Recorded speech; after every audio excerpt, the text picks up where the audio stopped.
Hello students, இப்போ 10th standard maths exercise 1.2ல sum number 3 value எப்படி எழுதுறன்னு பார்க்கலாம். A relation R is given by the set x, y, y equal to x plus 3, x belong to 0, 1, 2, 3 and 4, 5. Determine its domain and range. இப்போ x, y கொடுக்கும்போது x அப்படின்றது domain வேல்யூவாக இருக்கும், yன்றது range. So x belong to இந்த value கொடுத்துருக்கிறனால இதெல்லாம் டொமைனில் எடுத்துக்கலாம். And range y அப்படின்னு சொல்லும்போது x plus 3. இந்த வேல்யூஸை இங்கே டைரெக்டாக காப்பி பண்ணால் ரேஞ்ச் வேல்யூ என்னன்னு சொல்லி கிடச்சிடும். இங்கே கொஸ்டினை காப்பி பண்ணியிருக்கோம். x belong to 0, 1, 2, 3, 4, 5, y equal to x plus 3. First x பிளேஸில் 0 காப்பி பண்ணுறேன்.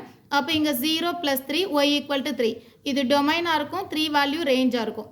So next one y equal to இங்க x equal to next one 1 copy பண்ணும்போது இங்க 1 plus 3 1 plus 3 ன்னு சொல்லும்போது answer 4 இது range value.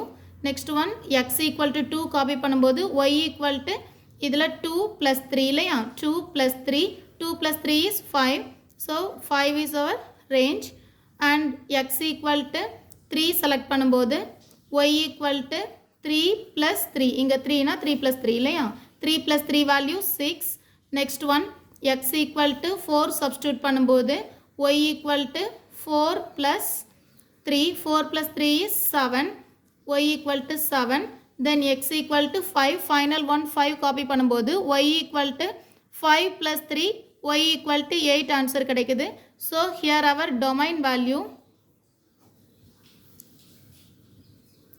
0, 1, 2, 3, 4 and 5 and our range இங்க ஃபைனலா 5 ஃப்ரேம் பண்ண ஆன்சர்ஸ் 3 இந்த 4 இந்த 5 6 7 8 இதை டைரெக்டாகவும் எழுதிக்கலாம் இந்த மாதிரி இதை சால்வ் பண்ணி எழுதணும்னு அவசியம் இல்லை இதை பார்த்தாலே நமக்கு தெரியும் 0 காப்பி பண்ணும்போது 0 plus 3 answer 3 so fine next எல்லாமே 1 இன்க்ரீஸ் ஆகிறதுனால டைரெக்டாக ரேஞ்ச் ஈக்குவல் டு 3 4 5 6 7 1 இன்க்ரீஸ் பண்ணி கூட எழுதிக்கலாம் domain value given X value